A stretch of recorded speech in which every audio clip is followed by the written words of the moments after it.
You know, in the past year or so, Charmed has been reminding me a lot of the Disney live-action Snow White. And not just because they have a fun episode in the 5th season where Paige becomes her, and it is also super woke. The dwarves? Actually, they prefer to be called little people now. Snow White and the Little People.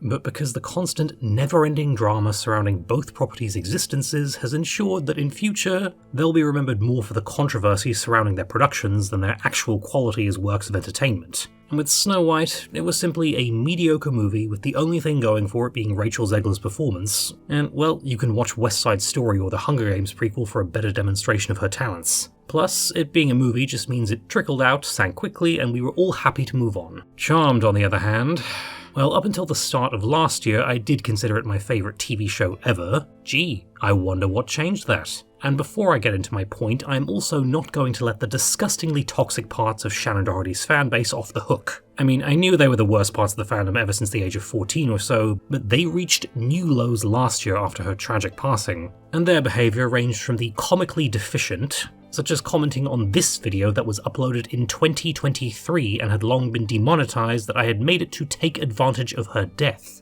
Or else the really sick, like hijacking Alyssa Milano's tribute by telling her she should have died instead. Not all Prue or Shannon fans, of course, but enough to make me content to never watch or talk about the show again. And then, sadly, we had to lose another cast member. Julian McMahon's passing came as an even bigger shock, not only because he kept his illness very quiet, and since he'd reunited with Alyssa for a convention in early 2024, it gave the impression that he was about to enter a new phase of his career, where he'd now amassed a large body of work and been in the industry long enough that he could begin to really see the effect it had on people, myself included. After all, Cole was my favourite character on the show when I first watched, and I did occasionally wonder what it would be like to meet him and say that. And my video on the show's Cole problem was a pretty big turning point for this channel, where I spent 2023 happily gushing about my favourite episodes for 15 minutes or so, naming Season 4's Hell Hath No Fury my absolute favourite. And even then, I did wonder, what do I consider the show's worst episode? There are plenty of candidates, with the showrunners themselves citing Season 1's The Wedding from Hell as a low point for them,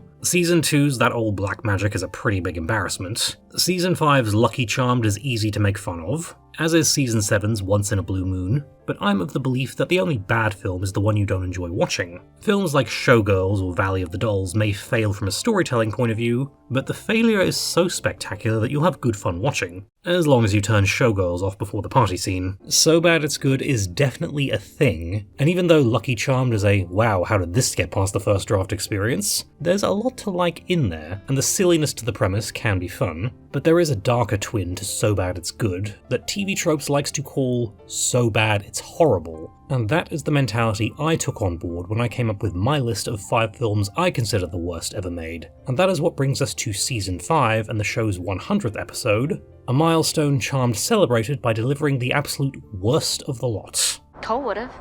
He's the one behind this.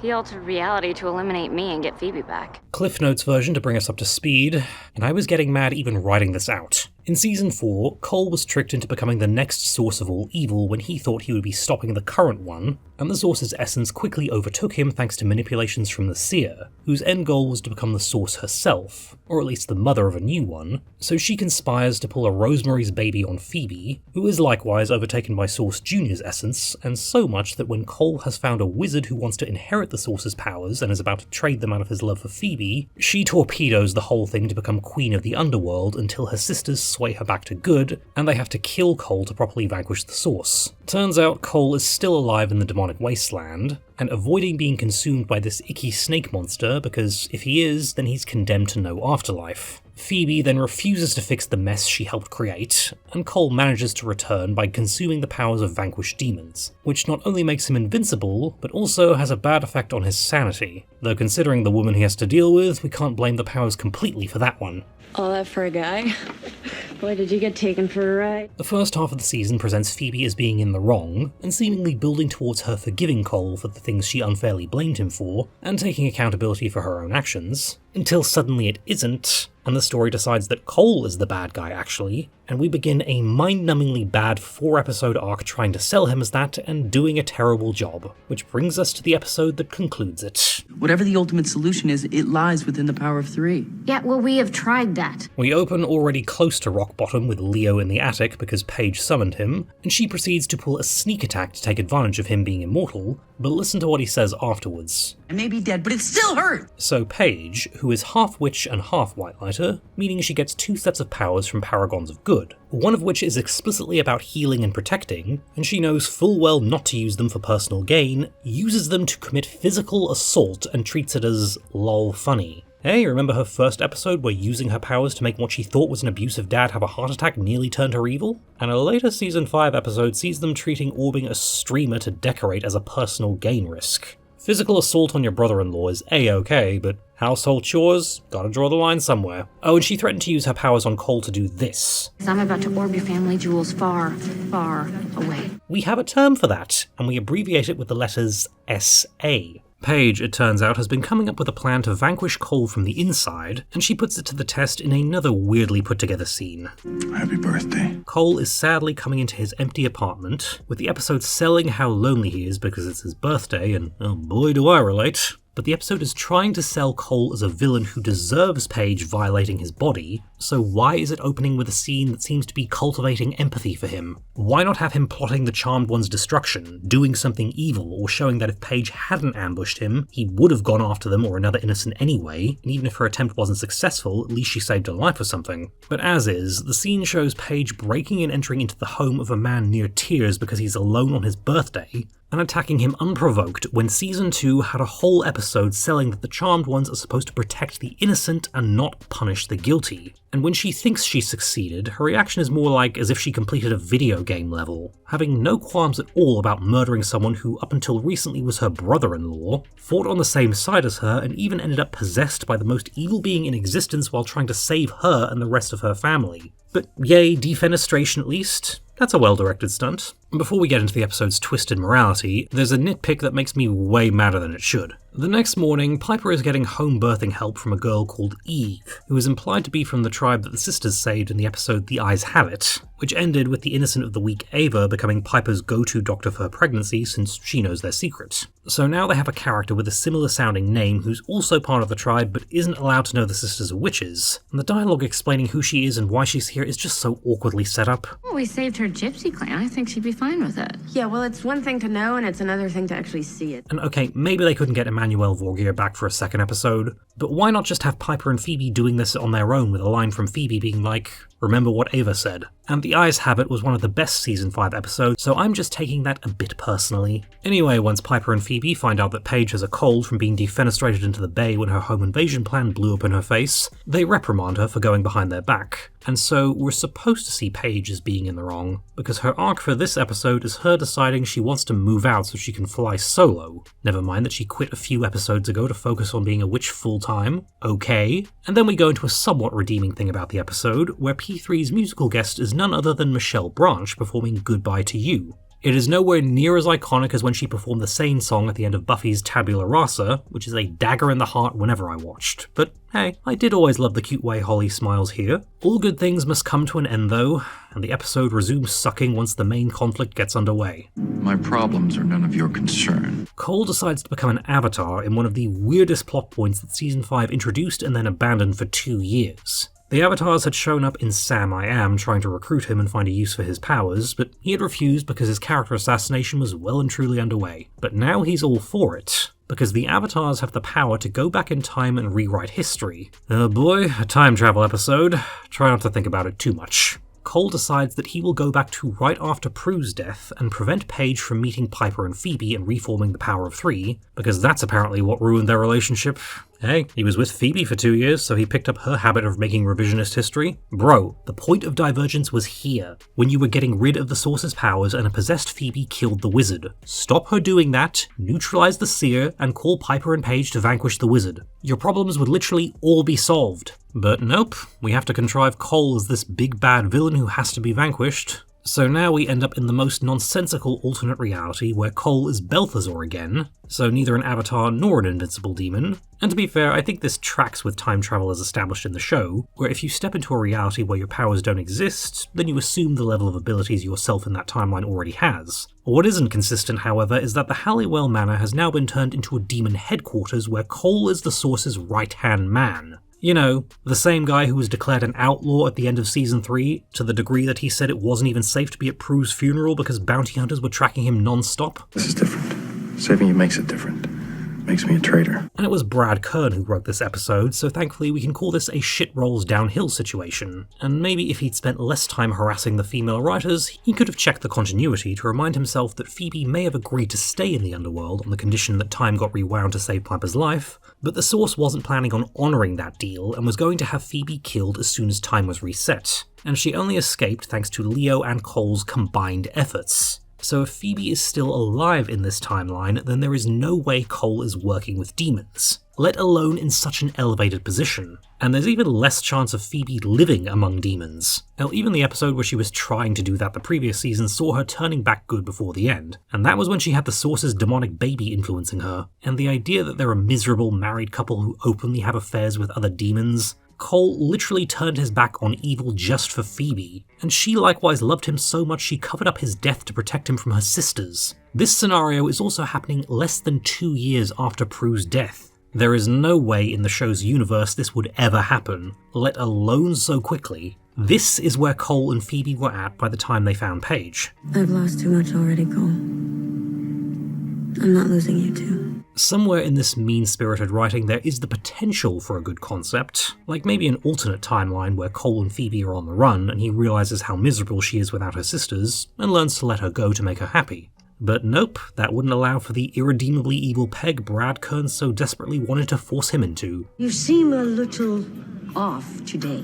The Seer also returns for a one-off since she's still alive in this timeline, and Debbie Morgan looks great. I'm instantly reminded of why I based a queen in one of my upcoming books on her, but they ain't getting a cookie for fan service. The Seer tells Cole that she'll kill Phoebe once she's conceived his heir. Even though that's what the Source wanted, not Cole, he's just Balthazar in this timeline, so what does he need an heir for? And even when he was possessed and found out Phoebe was pregnant, Cole was so excited about becoming a father it briefly overrode the Source's influence, so he would not be keeping Phoebe around just to be a baby factory. And why is the Seer hanging around him? She wanted to seize power for herself, so she should be sniffing around the Source waiting for her chance. But hey, they actually nod to Cole's real age with a little wink, so it's not a complete middle finger to continuity. Though I must admit I thought you were actually 117. But we're not done yet. In this alternate reality, Piper and Leo are separated, which, alright, in Hell Hath No Fury without Paige to help her grieve Prue, you can kinda see where that would happen. But now Piper is a dark vigilante who's tracking Shax because she wants to vanquish him as revenge for Prue's death, complete with a ridiculous black leather outfit to sell how she's a bad girl now, and it makes the Coyote Piper getup look tasteful. Don't look now, but I think we're bad girls. Holly Marie Combs was told by Aaron Spelling that she would be the show's Kate Jackson figure and wear more modest outfits, and that is way more her style, and the result is that whenever they try to sexy her up, it just looks so awkward and forced because it's so not her. And sure, the idea is that this isn't an ideal Piper, but compare this to Prue in Morality Bites, where the costume change manages to sell that this is a bad future version of her and still work. Whereas my reaction here is, wow, Piper's taking a lot of time out of her ruthless revenge quest to make sure that dark makeup is perfectly done and there's plenty of double-sided tape keeping that outfit in place. Self-care, yo. So yeah, another nitpick before we return to where Piper was after Prue's death. I don't want to do this anymore, okay? It's over. Not only did she go on strike and refuse to be a Charmed One anymore, she told Phoebe not to bother going up against Shax because it was a death sentence. And yeah, sure, by Hell Hath No Fury she's demon hunting crazy, but that's after Paige has joined them, and seems to be more influenced by finding out her mother and grandmother lied to them about having another sister. I just don't see how or where this develops. But Phoebe is not ignored in the bad writing and costuming department either, because this tries to hammer in so hard that her and Cole were just never meant to be because of destiny or whatever. Except the factor in their relationship falling apart was that he got possessed by the source of all evil and she had to kill him, not out of he wanted kids and I didn't, or differing priorities. And even after everything, the season 5 premiere outlined that she was still in love with him. But nope, that's ignored. and they resort to the cheapest way to build sympathy for her.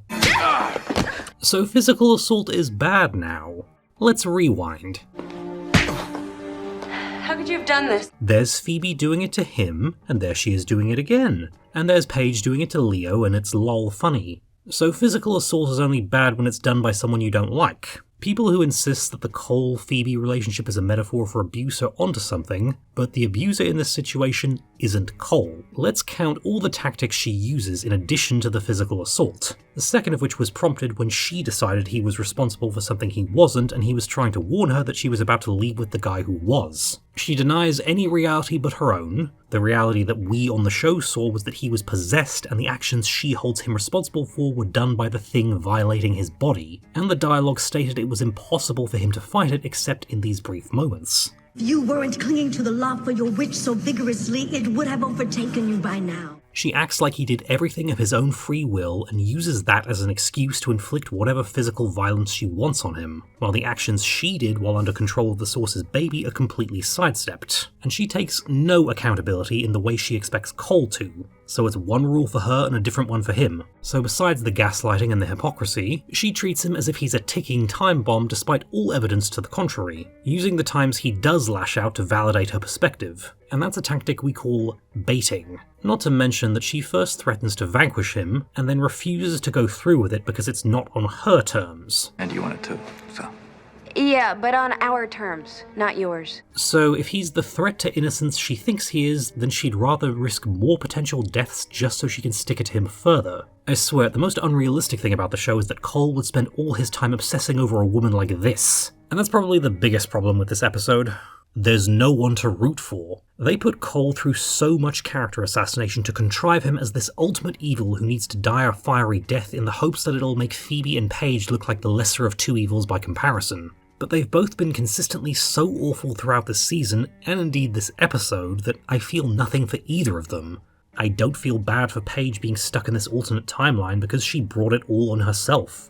And I can't get any satisfaction from seeing it return to what passes for normal, because why is it a good thing that these three awful people came out on top with no remorse or consequences? I think you should feel good about it. Even Cole's death scene is at once too brutal to be played tragically, but they've messed up the writing so badly that it can't be cathartic either. And look at Phoebe's supervillain smirk when she learns he's gone for good. It's something of a miracle that the next two seasons managed to do damage control by raining down karma and consequences on her. At least Paige has the decency to say something, well, decent at the end. Happy birthday, Cole. And so ends 40 minutes of soulless garbage that makes me wonder, what is the point of all of this? I guess it just wasn't meant to be. So the circumstances surrounding Julian McMahon's departure from Charmed were always a little odd to me. He was a series regular from seasons 3 to 5, and was killed off in the middle of season 5, never to be seen again until a one-off in season 7, when that didn't happen to any other character, except Jenny, who got written out after 4 episodes for whatever reason. In a Reddit AMA a couple of years ago, Holly Marie Combs alluded to him leaving before his time, but she has since stated that he was actually fired from the show. And while you should take what she says with a grain of salt, and his sudden departure might have been because the Nip Tuck pilot was right around the corner and that looked like a more lucrative career choice, it does offer an explanation. Cole's last 4 episodes as a regular, starting with Sam I Am, are a complete 180 from the arc they've been building up, although that's giving Brad Kern a bit too much credit in terms of assuming he even had a plan.